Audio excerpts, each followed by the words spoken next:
Recording, please. So I wanted to offer today a story for all ages, and I found a poem from the Soul Matters material, specifically for welcoming event, for this welcoming ceremony, but I came across some terms within it that I was unfamiliar with and thought some of us might be unfamiliar with as well. So I wanted to give a little bit of a breakdown of some of these terms and talk a little bit about it, because each of us are on, the journey of the hero, the heroic journey. And so we have to come to terms with our identity and how we place ourselves in context of culture. So the name of the poem I'm going to read is called Your Stories Belong to You by Teresa Soto. But as I say, there's some terms that I wanted to kind of cover prior to that. So this is part of the story. Understanding different identities can be difficult, but it's also incredibly important. For the LGBTQIA plus community, understanding and respecting identity is especially important. While many folks are familiar with terms like gay, lesbian, and transgender, there are a few other LGBTQIA plus terms that some people don't understand or are unaware of. If we're going to be welcoming allies, we need to be aware of these gender and identity terms. A year ago, I didn't know what cis or cisgender was. If you are cisgender, this means you identify with the gender you were assigned at birth. However, it's important to know that gender is a construct, and many people do not identify as male or female. Gender is something people define and choose to identify on their own terms, and it isn't dictated by how a person looks. For many folks, their gender identity exists outside the gender binary of male or female. It's also important to remember that gender is not interchangeable with sexual orientation. They're two different things. Gender is how an individual identifies themselves, and sexual orientation indicates what gender or genders they are attracted to. What does it mean to be non-binary? Some people who do not identify as solely male or female consider themselves as non-binary. This means their gender identity exists outside of being only male or female. For some non-binary people, or NBs, what that may mean being a bit of both genders in whatever way. Some people don't identify with either gender. And it's important to understand that every non-binary person has a different definition of what that means to them. What is genderqueer? Now that term I didn't know. The term genderqueer is similar to non-binary, but is relating to a person who does not subscribe to conventional gender distinctions.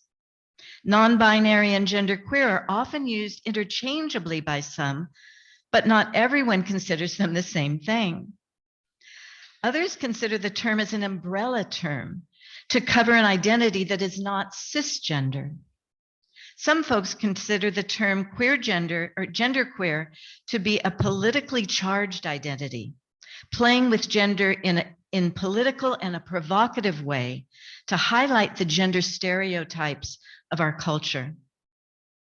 Learning about identity can be a challenge, but by educating ourselves, we can become better allies and build a more inclusive community.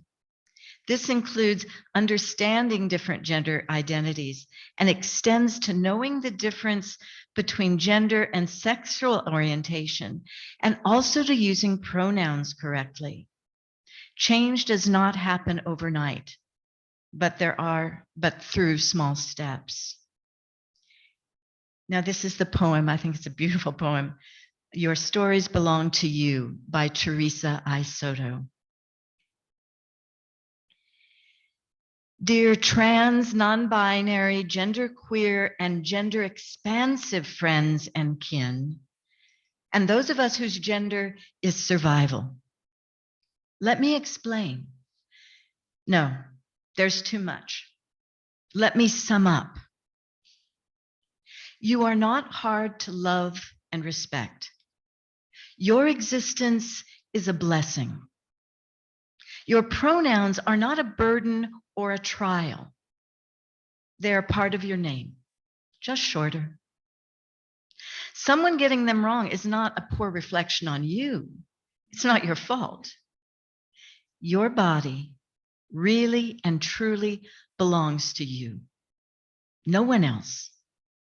The stories of your body, the names of your body parts, your body's privacy, the sum of your body's glory.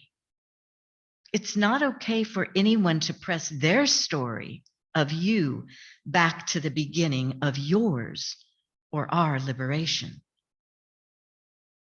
We will find the people ready to be on the freedom trail for the people way. We will go on. No one can rename you other. It can't stick as you offer the gift of being and saying who you are. Mostly, though, your stories belong to you. Your joy and complexity are beautiful, however you may choose to tell it or not tell it.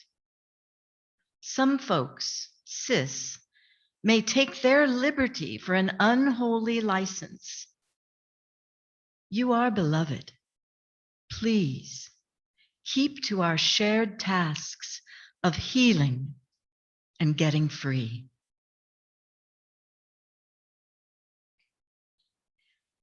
And now I'd like to introduce our speaker, Pastor Kiya Heartwood. Pastor Kiya Heartwood is an award-winning roots, rock, and folk singer-songwriter and composer. Kiya is the artistic director of the People's Orchestra of Austin, a graduate of Starr King School for the Ministry, a permaculture designer, and a candidate for the Unitarian Universalist ministerial candidate, and a Universal Unitarian ministerial candidate. Her program today is Since Stonewall. Please welcome Pastor Kiya Heartwood.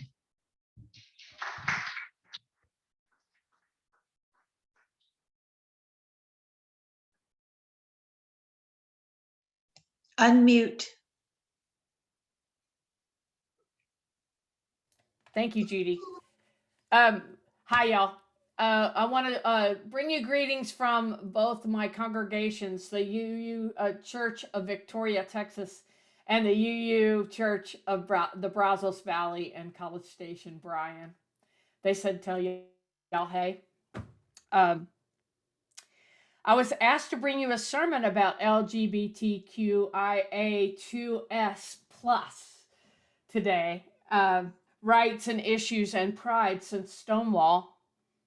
Now, you would think this would be an easy thing for me to do. I've been an out gay person since 1974 when I was 14 years old, which is before we were no longer considered mentally ill. That changed in 1977. So I can't talk about all the gay people in the world, but I'll tell you my own personal perspective. Try to imagine that you individually had to talk for all the Unitarian Universalists, and you get a kind of a gist of what this kind of challenge is for me. I'm assuming that every gay person has gone through the struggle of being raised in a straight society and having to decide to come out as marginalized or other, which is not a very easy decision and probably wasn't a decision in the first place. You can choose to hide and not be yourself and not be authentic, or you can be authentic. The Pride movement is basically built on the backs of thousands of years of gay people dealing with whatever picture they're put in whatever place they're put, in each society. But anyone who's been marginalized in any kind of way, all the women in the room know what's expected of all the women in society. All the men in the room know what's expected of men in the society. If your parents didn't make sure you knew, someone made sure you knew. The guys that beat you up at school made you know, right? Everybody knows the story. So pride is a celebration of people standing up for the right to feel comfortable in their own skin. And it comes from a celebrating an event that happened in 1969 on June 28th at a place called the Stonewall Inn at Christopher Street in New York City. Most of y'all know the story, correct? Anybody not know the story? Okay, well, let me tell you what happened. Those of y'all who watched the movie have heard one version of it. In 1960s, even with all of the sexual revolution, if you wanted to know for sure that you were meeting other gay people, you pretty much had to go to a bar that was probably illegal and probably run by the mafia. And that was the case here, the Stonewall Inn. Police who were dealing with anti-war demonstrations and lots of other activities that were going on in 1969, the police were not the most popular people in the world, and they were frustrated. And occasionally they took their frustrations out by going and raiding a gay bar and beating up everybody in the bar, arresting everybody in the bar, putting their names in the newspaper and embarrassing them, making them lose their jobs. This happened a number of times, and this place was Stonewall Inn kind of place. It wasn't necessarily a fancy gay bar. How many people have seen the L word, say, or something like that, where everybody looks beautiful and they could pass as cis, right? The Stonewall Inn wasn't like that. It was a place for drag queens. It was a place for butch lesbians. So women who were really identified with looking male, boys who were too young to be in the bar. It's 1:20 in the morning and the police raid the place. Line people up, ask for their IDs, say they're going to get arrested and put their names in the paper. For some reason, everybody had enough. That night was just too much. This is also a period of Black power. There's a period where all kinds of demonstrations and people are standing up for their rights and doing it really well.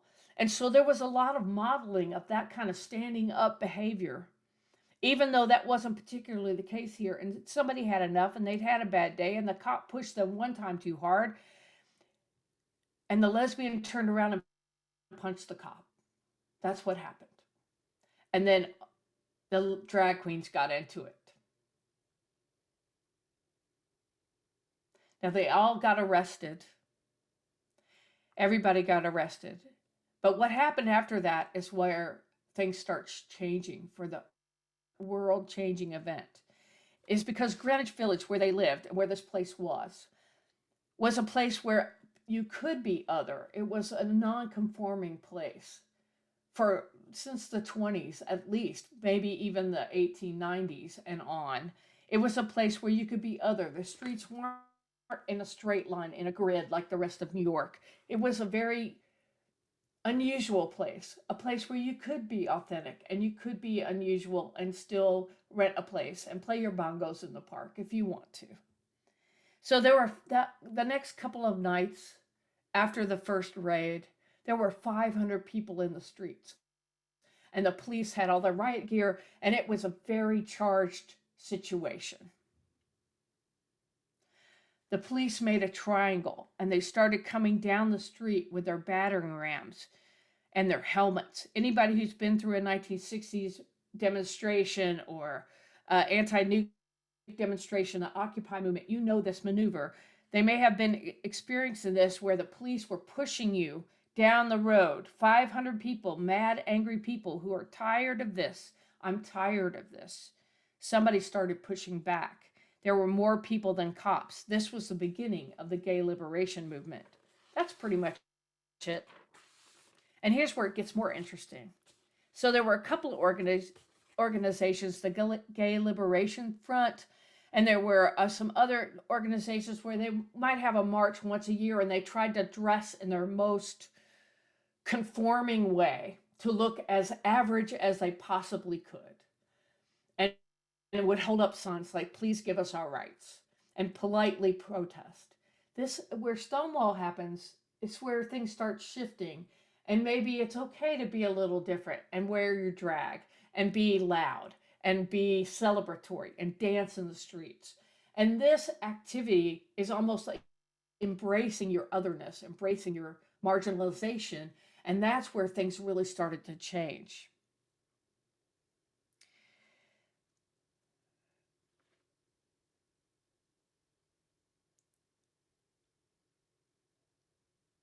When I came out, my father's stepwife, uh, his second wife, wouldn't let me around her grandchildren. This is the kind of the reality that we're going just in my lifetime. I'm 61, came out when I was 14. So the difference between being gay in the 70s, I came out in high school. There was one gay book at the bookstore in the mall. I had to steal it. If I didn't steal it, they would know I was gay, right?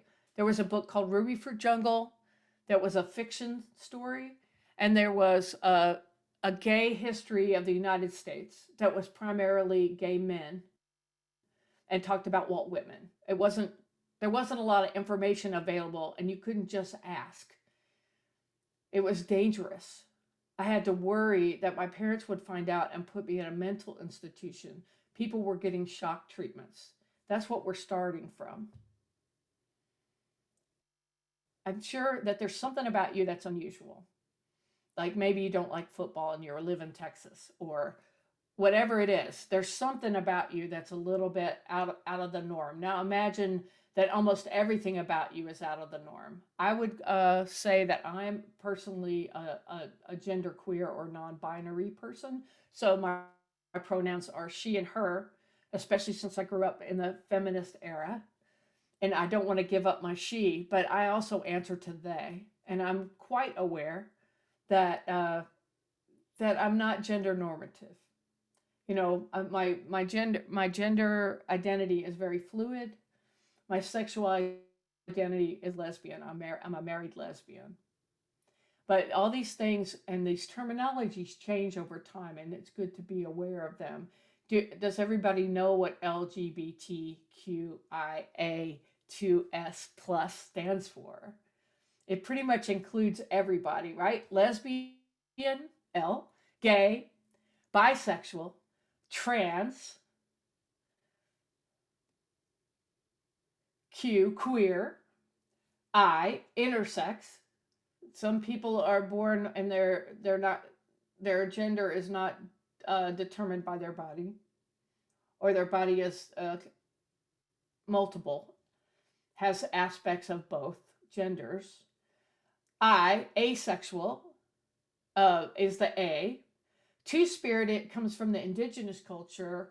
I consider myself a two-spirited person, where in traditional indigenous society, you might have dreams of you might have the sexual body of one gender, but your dreams were from the other gender, and so you were considered two-spirited.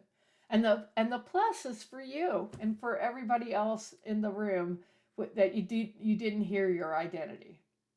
Now this is an expanding thing. If you can see in the flag that I have behind me today, because I don't want you to see my dirty laundry, it's a gay flag and it's also a trans flag, because trans rights is a newer element in our struggle to recognize everyone and include everyone. We want to expand our we.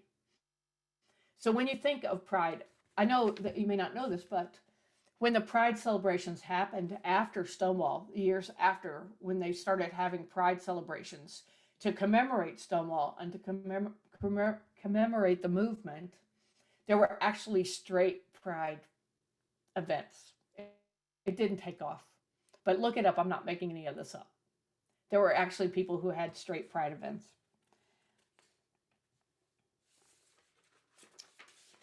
These are our lives happening.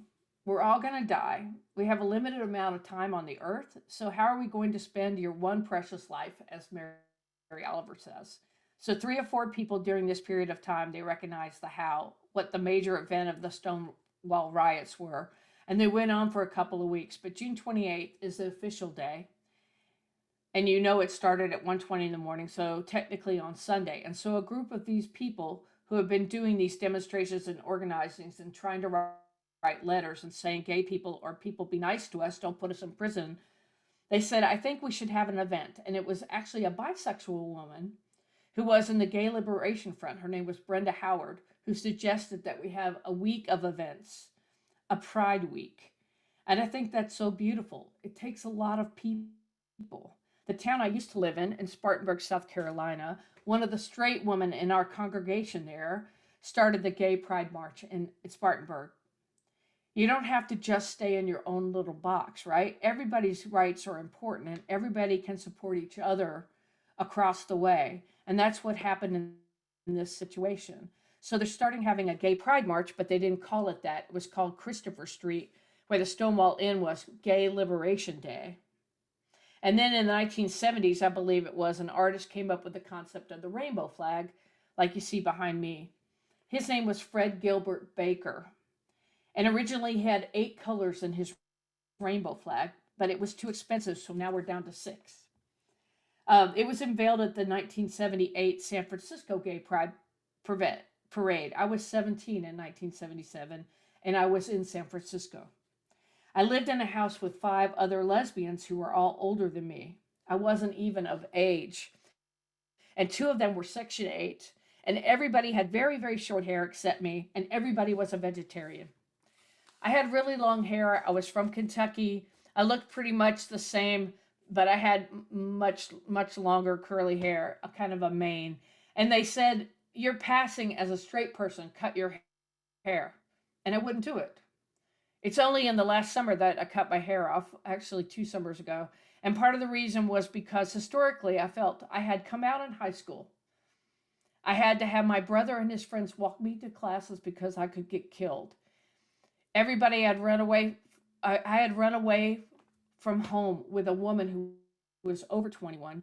So everybody in my high school knew I was gay. The FBI had come after me. I was gone for 3 weeks. I got caught by the police in Florida.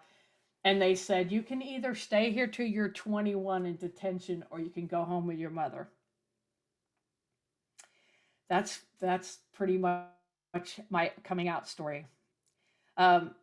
That was a life-threatening event. I had to go to a psychiatrist and prove that I was sane. I was fully interviewed. It was like a 3-day interview to whether they were going to put me in a mental institution for being gay. And I came in, and the therapist had a sweater on and a pipe. He was very Freudian, and he said, "Why are you here, Kiya? Why are you here?" And I said, "Because I'm gay and my parents can't deal with it." So I was really fortunate in that I did not internalize the homophobia that many of my brothers and sisters who happened to be gay went through. I never thought there was anything wrong with it. The first time it came up, a woman from Lexington, Kentucky, who was dressed all in purple, head to toe, came to a Girl Scout event. She was the out lesbian. And after a couple of days at the event, she came up to me and she said, "Are you gay?" I was 14. I'd never even thought about it. But I had friends who had come out to me. I knew I had friends that were gay. And so I went, I don't know, but my friends are. That was my first moment with the word lesbian. And it got me thinking about it. Later, I was at a Christian event, and it was like back in the 70s when there were Jesus freaks. You know what I mean? And I was at a Jesus freak event because I had a crush on this girl who was very into Jesus. And so I went to this place, and they were talking about the Bible and homosexuality. And they said, if you are gay, you are going to hell. And my friend had just come out to me, and she was 18 or so, and had probably a crush on her too. And she said, I said to myself, my friend is not going to hell. She's a good person, and she's not going to hell. And I don't want to worship a God who believes that he made people, or she made people, and they happen to be gay, and that he's going to burn them for that when he or she made them. That's not logical. If you're a theist, it doesn't make any sense, right? It's just basic universalism. So that was my last day in Christianity. So I'm telling stories on myself, but I'm telling you these stories because every gay person has these stories. And every time you see somebody celebrating pride, it's a celebration of survival, of making it this far. I worked very, very hard for marriage equality. I was singing professionally at that time and going around the country doing pride events and marriage equality events and trying to change the laws. And I can tell you what an exciting moment it was when it became a national law that everybody could get married and not just have civil unions. Because words matter. And separate but equal doesn't work. It doesn't work if you're black. It doesn't work if you're gay. It doesn't work if you're trans. All these things matter. So what's going on now? Things sort of quieted down on the gay front, but not necessarily on the trans front. According to an article by Kiros Logo, this year is seemingly the worst on record for LGBTQIA2S plus equality. More than 250 anti bills have been introduced in state legislatures across the U.S. Texas is the leading state, an embarrassment to all of us, with 12 bills being proposed this legislative session, mostly targeting transgender youth, one banning a type of school sports participation, and another health care access for transgender children. Debates over transgender people living freely in the U.S. have been shown to have negative consequences on their mental health. It's not good. It takes you a long time when you're young to figure out that everything in a book isn't true, and everything somebody tells you in school isn't true, or everything on the newspaper or on TV isn't true. And so these words are harming people. The Facebook pages and the anti marginalized people, it's damaging. It makes it difficult. And then I want to tell you about 3 organizations that are doing work. If you want to get more involved as an ally or as a person who belongs in the community, I encourage you to check out Texas Freedom Network. It's a grassroots organization of religious and community leaders and young Texans building an informed and effective movement for equality and social justice, including LGBTQIA2S plus rights. Just Texas is also a project of the Texas Freedom Network, and it's a movement of clergy and other faith leaders who support social justice, including full equality. Another group you might want to get involved in that need a lot of help is the Transgender Education Network of Texas, TENT, the largest statewide trans-led, trans-focused organization in Texas committed to policy changes inclusive of trans and gender diverse people in all spaces. So these are the 3 organizations that I can think of right off the top of my head. You the vote. You want to get involved with Side with Love. You want look for organizations that are led by the people that you're trying to help. Try to be a good ally. That's a good ally with wide variety of leadership and wide variety of inclusive activities, because not everybody is physically able to go to demonstrations and stand in the hot sun, and not everybody can get childcare for their kids. And so try to find organizations that have a lot of different opportunities and don't shame people for not being able to participate in the way that you would like to participate. That's a problem that we have that really needs to be addressed. So that's the kind of stuff that's going on since the Trump era. It's very apparent that progress does not go in a straight line, that it kind of moves in a jagged sawtooth way, and that we make a little progress and then we have a back set. That's an Appalachian word, but goes backward, and then you go forward again. So I think that we are in a little bit of a backset period, and it's real important that we stand up and that we go out and vote on Tuesday. Make sure that you're participating in as much as you can, and not just sitting back on your laurels when your particular issue comes out of the forefront, because everybody's got to get free or nobody's going to stay free. I'm very concerned about what's going on in the world. And I'm telling you my own story just because, uh, like, I'm a minister now. Only in Unitarian Universalism is gayness not considered a sin that you have to overcome.